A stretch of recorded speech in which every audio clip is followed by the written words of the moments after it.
चलिए अब हमने जब आर्बिट्राज का कॉन्सेप्ट बहुत अच्छी तरह से समझ लिया और हमने देख लिया कि आर्बिट्राज ट्रेडिंग किस तरह से की जाती है और किस तरह से दो मार्केट के अंदर जो प्राइस डिफरेंस है उसको हम ग्रैब कर सकते हैं, उसको हम अर्न कर सकते हैं। हमने कैश एंड कैरी आर्बिट्राज देखा, उसके बाद हमने रिवर्स आर्बिट्राज भी देखा और अब हम इस पॉइंट के ऊपर पहुंच गए कि हमें आर्बिट्राज की एक बहुत अच्छी अंडरस्टैंडिंग हो चुकी है। तो अब मैं आपको एक स्टेप आगे लेकर के जाऊंगा, मैं आपके साथ ये डिस्कस करूंगा और मैं आपको ये बताना चाहूंगा कि एक्चुअली प्रैक्टिकली स्टॉक मार्केट के अंदर आर्बिट्राज किस तरह से होता है। क्योंकि अगर अभी जो मैं एग्जांपल लेने जा रहा हूं जो कि बिल्कुल एकदम एक्चुअल मार्केट का एग्जांपल है कि स्टॉक मार्केट में जिस तरह से आर्बिट्राज करके ट्रेडर्स बहुत अच्छा पैसा बनाते हैं, तो किस तरह से उनका जो आर्बिट्राज का जो मैकेनिज्म है वो उस एग्जाम्पल से डिफरेंट है जो अभी मैंने आपको एक गोल्ड का एग्जाम्पल दिया था आर्बिट्राज का कॉन्सेप्ट क्लियर करने के लिए। क्योंकि एक कॉन्सेप्चुअल क्लियरिटी पैदा करने के लिए एक चीज अलग तरह से प्रेजेंट की जाती है, लेकिन जब हम प्रैक्टिकली मार्केट में आते हैं तो जो सिनेरियो होता है वो थोड़ा सा डिफरेंट होता है। तो मैंने आपको एक कॉन्सेप्चुअल क्लियरिटी पैदा करने के लिए आपको एक एग्जांपल दिया और अब मैं आपको लेकर के आ रहा हूँ एनएससी में, यानी कि नेशनल स्टॉक एक्सचेंज के ऊपर, और मैं आपको ये दिखाने की कोशिश करूंगा कि एनएससी के ऊपर किस तरह से आर्बिट्राज करके ट्रेडर्स बहुत अच्छा पैसा बनाते हैं। मैं तो ये बोलूंगा कि आजकल आर्बिट्राज ट्रेडिंग बहुत ही ज्यादा पॉपुलर है, पहले भी बहुत ज्यादा पॉपुलर थी, अब भी बहुत ज्यादा पॉपुलर है। तो ये इतनी ज्यादा आर्बिट्राज ट्रेडिंग पॉपुलर क्यों है वो आप देख करके समझ भी पाएंगे कि यहाँ पर मैंने आपको जो एग्जांपल दिया है वो है नेशनल स्टॉक एक्सचेंज। आप बिल्कुल अपनी स्क्रीन पे फोकस करिएगा। तो ये नेशनल स्टॉक एक्सचेंज है जिसके ऊपर दो मार्केट सेगमेंट हैं जो अपने आप में दो मार्केट को प्रेजेंट कर रहे हैं। तो एक मार्केट हमारा कौन सा हो गया, कैश मार्केट, और दूसरा मार्केट हमारा हो गया फ्यूचर सेगमेंट। ठीक है जी, बिल्कुल क्लियर है। हमें आर्बिट्राज के लिए दो मार्केट्स चाहिए, तो नेशनल स्टॉक एक्सचेंज के ऊपर ये जो दो मार्केट के सेगमेंट हैं, एक तरफ कैश सेगमेंट जिसमें आप पैसा दे करके आप क्या कर सकते हैं, आप माल को उठा सकते हैं, माल की डिलीवरी ले सकते हैं। ठीक है जी। दूसरी तरफ फ्यूचर सेगमेंट है जिसके अंदर क्या होता है कि किसी पर्टिकुलर आप फ्यूचर कॉन्ट्रैक्ट के अंदर बाय या सेल करते हैं और आप किसी सेटलमेंट डेट के ऊपर जाकर के उसको क्या करते हैं, आप सेटल करते हैं। तो ये दो डिफरेंट मार्केट सेगमेंट हैं। तो ये इन सेगमेंट्स को हम एज डिफरेंट मार्केट्स के तौर पर हम क्या कर सकते हैं, कंसीडर कर सकते हैं। तो अब कैश सेगमेंट के अंदर निफ्टी ट्रेड हो रही है जिसको हमने यहाँ पर लिखा है निफ्टी कैश या स्पॉट। तो यहाँ पर हम इस कैश सेगमेंट के अंदर हम निफ्टी को क्या करेंगे, हम बाई या सेल करेंगे। इसी तरह से फ्यूचर सेगमेंट के अंदर जो हमारा जो कॉन्ट्रैक्ट है वो क्या है, वो निफ्टी फ्यूचर्स है। क्योंकि आर्बिट्राज के लिए नॉर्मली, वैसे तो और एडवांस आर्बिट्राज में डिफरेंट इंस्ट्रूमेंट्स के बीच में आर्बिट्राज होता है, लेकिन नॉर्मली ज्यादातर सेम जो अंडरलाइंग एसेट होता है उसी से जुड़े हुए कॉन्ट्रैक्ट्स के बीच में ही आर्बिट्राज किया जाता है। तो यहाँ पर मैंने कैश मार्केट में भी निफ्टी लिया है, ठीक है जी, और फ्यूचर सेगमेंट के अंदर मैंने निफ्टी फ्यूचर्स में पोजीशन में क्रिएट करूंगा। और मैंने फॉर एग्जांपल के तौर पर मैंने 25 फरवरी 2016 वाला निफ्टी फ्यूचर्स का कॉन्ट्रैक्ट मैंने चुना है। तो अब स्थिति या सिचुएशन अभी करंट मार्केट की ये चल रही है कि कैश मार्केट में जो या स्पॉट मार्केट में जो निफ्टी चल रहा है वो उसका प्राइस आ रहा है 7129 का, जैसे कि आपको दिखाई भी पड़ रहा होगा। ठीक है जी। और फ्यूचर्स में निफ्टी फ्यूचर्स, कौन से निफ्टी फ्यूचर्स, 25 फरवरी 2016 वाले जो निफ्टी फ्यूचर्स जिनका सेटलमेंट 25 फरवरी 2016 का होगा, वो निफ्टी फ्यूचर्स कितने के चल रहे हैं, वो 7200 के चल रहे हैं। ठीक है जी। तो अब हमें क्या दिखाई पड़ रहा है, क्योंकि दोनों का अंडरलाइंग एसेट दोनों में क्या है, निफ्टी ही कॉमन है, तो हमें एक स्प्रेड यहाँ पर देखने का मौका मिल रहा है कि कैश में निफ्टी कितने की चल रही है, 7129 की चल रही है, और जो 25 फरवरी 2016 की जो निफ्टी फ्यूचर चल रहा है वो 7200 का चल रहा है। तो अब हमें यहाँ पर एक बहुत अच्छा एक मौका दिखाई पड़ रहा है आर्बिट्राज का। तो हमेशा जो एक कॉन्सेप्ट रहता है कि buy the cheaper and sell the costlier. तो जो सस्ता माल होगा उसको हम क्या कर लेंगे, खरीद लेंगे, और जो महंगा माल होगा उसको हम क्या करेंगे, बेच देंगे। तो यहाँ पर हमने 7129 की जो निफ्टी थी कैश मार्केट में वो हमने क्या कर ली, बाई कर ली, और उसके बाद निफ्टी फ्यूचर हमने 7200 के क्या कर दिए, सेल कर दिए। तो इस तरह से हमने ये एक पोजीशन आर्बिट्राज के लिए या एक आर्बिट्राज की पोजीशन हमने मार्केट में डाल दी। ठीक है जी। अब आगे सिनेरियो किस तरह से होंगे और हम अपनी पोजीशन को सेटल कैसे करेंगे और हमारा नेट प्रॉफिट किस तरह से जनरेट होगा, वो अब मैं आपको दिखाना चाह रहा हूं। तो जब हम पोजीशन को अपनी सेटल करेंगे तो कैश मार्केट की पोजीशन कैश मार्केट में सेटल होगी और फ्यूचर मार्केट की जो पोजीशन है वो फ्यूचर मार्केट में सेटल होगी, क्योंकि दोनों डिफरेंट मार्केट हैं। ऐसा नहीं है कि बाई यहां पर किया और सेल यहां पे कर दिया, आपकी पोजीशन सेटल कर दी। ये बिल्कुल भी कंफ्यूज ना होइएगा कि यहां पर आपने 7129 का माल बाई किया और यहां पे 7200 का माल आपने क्या कर दिया, सेल कर दिया, और सर यहां पर कितना प्रॉफिट होता दिखाई पड़ रहा है, 7200 में से हमने 7129 माइनस कर दिए और यहां पर हमें क्या बच गया, यहां पर हमें बच गया तकरीबन 71, यहां पर हमें 71 रुपए बन गए हमारे। ऐसा बिल्कुल भी नहीं हो रहा है। तो इस गलत फहमी में आप बिल्कुल ना रहिएगा कि आपने कैश मार्केट में बाई करेंगे और आप फ्यूचर मार्केट में सेल कर देंगे, उनका जो दोनों डिफरेंस होगा वो हाथ के हाथ आपका प्रॉफिट हो जाएगा। That is not arbitrage actually. ठीक है जी, आपको जो पोजीशन क्रिएट करेंगे, जो आपको कैश मार्केट की जो पोजीशन है वो आपको कैश मार्केट में सेटल करनी होगी और जो आपको फ्यूचर मार्केट की पोजीशन है वो फ्यूचर मार्केट में सेटल करनी होगी, और दोनों सेटलमेंट का जो सम टोटल आएगा वो आपका कुछ पॉजिटिव प्रॉफिट आना चाहिए नॉर्मली। ठीक है जी, तो यहां पर मैं क्या कर देता हूं, इसको मैं क्रॉस बना देता हूं कि ऐसा बिल्कुल भी नहीं होगा। तो होगा क्या एक्चुअली में वो हम देखते हैं। तो यहां पर मैंने फ्यूचर में किस तरह के सिनेरियोज हो सकते हैं, तो 3 सिनेरियोज यहां पर मैंने आपको डिस्क्राइब किए हुए हैं। इस तरह के सिनेरियोज हो सकते हैं भाई। मार्केट क्या हो सकता है कि अभी यहां से ऊपर जा सकता है, जैसा कि मैंने आपको दिखाने की कोशिश करी है। और यहाँ पर एक बात और मैं बताऊंगा, सिनेरियो 1 में और सिनेरियो 2 और सिनेरियो 3 में भी जो आप देखेंगे कि जब हम 25 फरवरी 2016 पर पहुंचेंगे, यानी कि अभी हम 25 फरवरी 2016 से पहले खड़े थे, और जब 25 फरवरी 2016 से पहले थे तो हमें कैश मार्केट और फ्यूचर्स मार्केट के अंदर एक सिग्निफिकेंट स्प्रेड दिखाई पड़ा।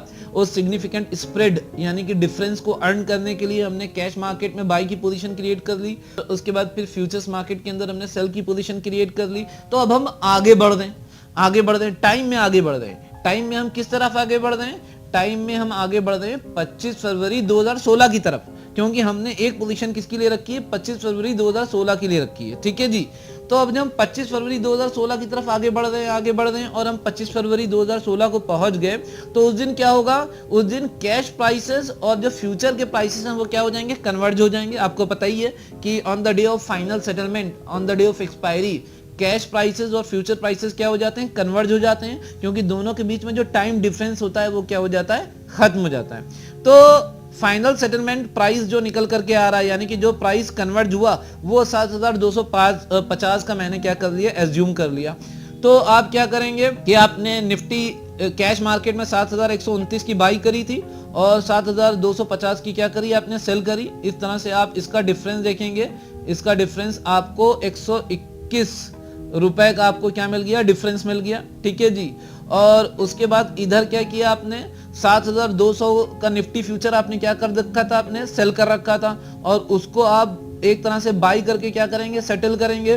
तो 7200 का निफ्टी फ्यूचर आपने सेल कर रखा था, 7250 का ये पहुंच गया। तो यहां पर आपका क्या हो गया, 50 रुपए का लॉस होता दिखाई पड़ रहा है। तो इनका दोनों का सम टोटल रिजल्ट क्या होगा, आपने 121 रुपए कैश मार्केट में कमाए और आपने 50 रुपए फ्यूचर्स मार्केट के अंदर गवा दिए। ठीक है जी, तो इसका सम टोटल रिजल्ट क्या निकल करके आया कि आपका 71 रुपए का क्या हो गया, नेट आपका प्रॉफिट जनरेट हुआ। यही ब्यूटी है आर्बिट्राज की कि मार्केट ऊपर जाए या नीचे जाए, आपको एक जो प्रॉफिट होता है वो ऑलमोस्ट क्या होता है, पूरी तरह से सिक्योर होता है। आगे हम देखते हैं सिनेरियो 2 में, सिनेरियो 2 में कि यहाँ पर फाइनल सेटलमेंट प्राइस, सेटलमेंट वाले दिन यानी कि एक्सपायरी वाले दिन मैंने ये मान लिया कि मार्केट क्या हो जाएगी, गिर जाएगी। तो 7150 की लेवल के ऊपर क्या हुआ, मार्केट क्लोज हुआ। तो यहाँ पर क्या सिनेरियो पैदा होगा, आपने निफ्टी 7129 की क्या कर रखी थी, बाई कर रखी थी, और 7150 की निफ्टी आप क्या कर रहे हो, आप सेल करके उसको सेटल करोगे। तो आपका जो डिफरेंस निकल करके आया 19 रुपए का भी, मार्केट गिरी लेकिन इतनी नहीं गिरी, आपका जो निफ्टी का जो कैश का लेवल था उससे थोड़ी मार्केट क्या रही, वो ऊपर ही रही। ठीक है जी, तो यहाँ पर 19 रुपए का आपको एक प्रॉफिट निकल करके आया। और यहाँ पर हमने क्या देखा कि 7200 का निफ्टी फ्यूचर आपने सेल कर रखा था, और क्योंकि प्राइस फाइनल सेटलमेंट वाले दिन 7150 का हो गया, तो 7150 पे आपको क्या करना पड़ रहा है, आपको बाई करना पड़ रहा है। तो एक तरह से 7200 पे आपने निफ्टी फ्यूचर सेल किया और उसके बाद 7150 पे बाई कर रहे हैं, तो यहाँ पर भी आपको क्या मिल रहा है, आपको 50 रुपए का निफ्टी फ्यूचर में भी प्रॉफिट मिल रहा है। तो इस तरह से जो कैश मार्केट में 19 रुपए आए और फ्यूचर मार्केट में अलग 50 रुपए आए, तो इस तरह से आपको क्या मिल गया, आपको एक तरह से 19 प्लस 50 यानी कि 10 प्लस 50 यानी कि आपको 69 रुपीज यहाँ पर भी आपको प्रॉफिट आ गया। ठीक है जी। उसके बाद सिनेरियो 3 में हम क्या देख रहे हैं कि मार्केट यहाँ से काफी ऊपर चली गई और मार्केट ने 7300 का लेवल टच कर दिया। तो उस केस में क्या हो रहा है, आपने कैश में निफ्टी आपने 7129 की बाई करी थी, 7300 पे आप उसको सेटल करेंगे तो आपको 171 रुपए 171 का क्या हो रहा है, आपको प्रॉफिट हो रहा है। और आपने निफ्टी फ्यूचर कितने का सेल कर रखा था, 7200 का सेल कर रखा था और आपको 7300 पे बाई करके उसे सेटल करना पड़ रहा है। तो एक तरह से आप 100 रुपीज क्या कर रहे हो, लूज कर रहे हो। लेकिन दोनों का सम टोटल रिजल्ट क्या निकल करके आएगा, आपने 171 रुपए कैश मार्केट में बनाए और आपने 100 रुपए आपने फ्यूचर मार्केट के अंदर गवा दिए, लेकिन अभी भी आपका जो प्रॉफिट निकल करके आ रहा है वो 71 रुपीज का निकल करके आ रहा है। अब आपके सामने मैं एक सिचुएशन करूंगा कि मान लिए कि एक और सिनेरियो लेता हूं मैं कि सेटलमेंट प्राइस मान लिए कितना है, मार्केट को और ज्यादा गिरा दीजिए आप, मार्केट फॉर एग्जांपल कितने की पहुंच गई, 7000 की पहुंच गई। तो उस केस में क्या होगा, आपने निफ्टी 7129 की बाई करी थी और आप सेल कितने की करिएगा, एट द रेट 7000 की करिएगा। तो यहाँ पर आपका लॉस कितना हो जाएगा, बाई 7129 की सेल कर रहे हैं 7000 की, तो आपका लॉस कितना हो गया, 129 का आपका लॉस हो गया। ठीक है जी, कैश मार्केट में। और यहाँ पर आपने निफ्टी फ्यूचर्स 7200 करके आपके सेल करके चले थे, तो आप इसे सेटल करेंगे तो एक तरह से आप बाई करेंगे किस प्राइस पर, 7000 के प्राइस पर। ठीक है जी। तो आपको क्या हो गया, यहाँ पर आपको प्लस 200 का क्या हो गया, प्रॉफिट हो गया। और दोनों का टोटल रिजल्ट क्या निकलेगा, आपने 129 रुपए आपने गंवा दिए थे कैश मार्केट में, लेकिन 200 रुपए आपके किसमें से आ गए, आपके फ्यूचर्स मार्केट से। तो इस तरह से आपने फिर तकरीबन 61 रुपीज आपने क्या कर लिए, अर्न कर लिए। ठीक है जी।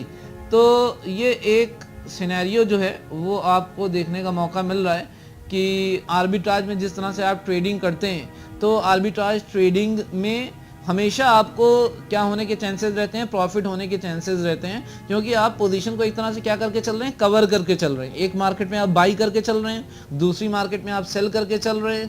तो क्योंकि मार्केट में आपने दोनों मार्केट्स में आपने कॉन्ट्रा पोजीशन क्रिएट करके रखी है, एक मार्केट में बाई की और दूसरी मार्केट में आपने सेल की पोजीशन क्रिएट करके रखी है। तो इस तरह से मार्केट अप साइड जाए चाहे डाउन साइड जाए, आपका जो एक प्रॉफिट है वो एक तरह से पूरी तरह से क्या रहता है, सिक्योर रहता है, जैसे कि मैंने अभी आपको इस एग्जांपल के माध्यम से समझाने की कोशिश करी। तो एनएससी के ऊपर जो एक्चुअल आर्बिट्राज होता है वो कुछ इस तरह से होता है। तो होपफुली आपको इस एग्जांपल के माध्यम से आर्बिट्राज की जो एकदम एक्चुअल प्रैक्टिकल अंडरस्टैंडिंग है वो निकल करके आई होगी।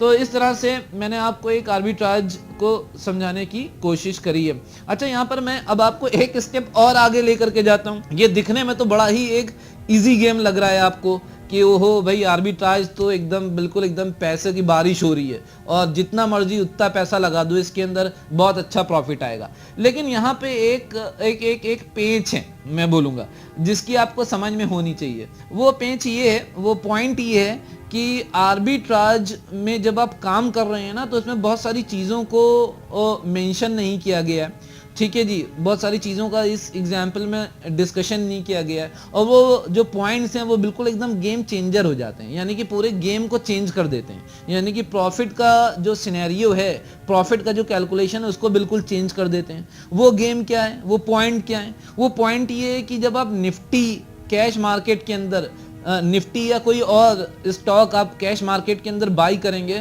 तो कैश मार्केट में बाई करने के लिए आपको किसकी जरूरत होगी, आपको फंड की जरूरत होगी, फंड्स फॉर कैश मार्केट। आप कैश मार्केट में माल उठाएंगे तो उसके लिए पैसा चाहिए होगा और उन फंड्स पे आपको क्या करना पड़ेगा, इंटरेस्ट पे करना पड़ेगा नहीं करना पड़ेगा भाई। आपको कैश मार्केट में स्टॉक उठा के रखने हैं और आप उसको क्या करेंगे, आप फ्यूचर के सेटलमेंट तक रोक के रखेंगे, तो उसके ऊपर आप इंटरेस्ट पे करेंगे नहीं करेंगे उस पैसे के ऊपर। तो वो इंटरेस्ट अपने आप में एक बहुत बड़ा खर्चा है। ठीक है जी।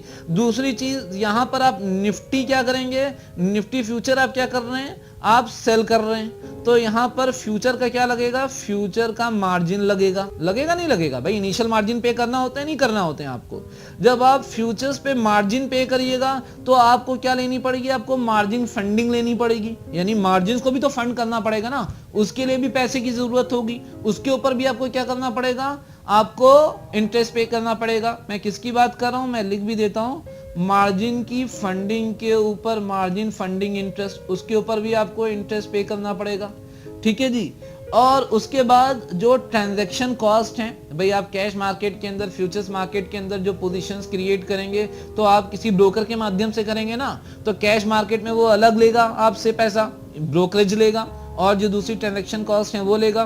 फ्यूचर मार्केट के अंदर आपको ब्रोकरेज और ट्रांजैक्शन कॉस्ट आपको क्या करनी पड़ेंगी, आपको पे करनी पड़ेंगी। तो ये जो इंटरेस्ट का खर्चा है और जो ट्रांजैक्शन कॉस्ट जो है, ब्रोकरेजेस जो हैं, वो ओवरऑल पूरा जो प्रॉफिट का जो कैलकुलेशन है उसको क्या कर देते हैं, स्पॉइल कर देती हैं। तो अगेन एक तरफ तो मैंने आपको बहुत ही रोजी, बहुत ही सुंदर पिक्चर दिखाई आर्बिट्राज की, दूसरी तरफ आप कहेंगे कि सर ने तो बिल्कुल एकदम आर्बिट्राज के गुब्बारे की हवा ही निकाल दी।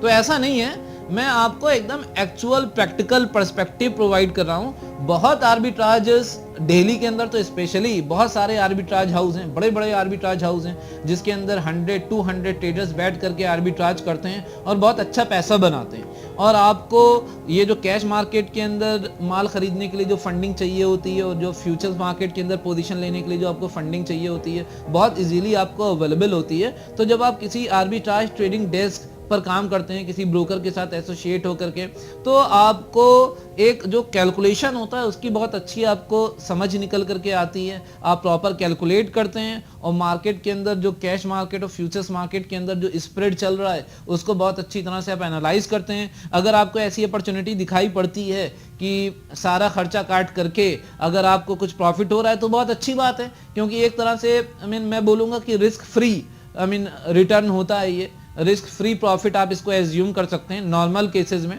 मार्केट बहुत ज़्यादा सर्किट लग जाए या कोई ऐसी ही प्रॉब्लम खड़ी हो जाए मार्केट के अंदर तो नहीं कह सकते हैं, लेकिन ज़्यादातर केसेस के अंदर आप आर्बिट्राज से निकलने वाले प्रॉफिट को एक रिस्क फ्री प्रॉफिट मान करके चल सकते हैं। तो जब आप एज ए प्रोफेशनल आर्बिट्राजर काम करते हैं तो आप स्प्रेड का भी ख्याल रखते हैं, आप उनसे जुड़े हुए खर्चों का भी ख्याल रखते हैं, आप इंटरेस्ट का भी ख्याल रखते हैं और एक प्रॉपर कैलकुलेशन निकालते हैं आप, और आप देखते हैं कि भाई ये सारे खर्चे काट करके आपको प्रॉफिट हो रहा है और कि नहीं हो रहा है। तो इस तरह से आई होप कि अब इस पॉइंट के ऊपर आपको आर्बिट्राज का एक कॉन्सेप्चुअल क्लैरिटी भी हो गई है और आर्बिट्राज की आपको एकदम प्रैक्टिकल क्लैरिटी भी हो गई है। ठीक है जी। चलिए हम थोड़ा सा अब आगे बढ़ते हैं इसी के अंदर।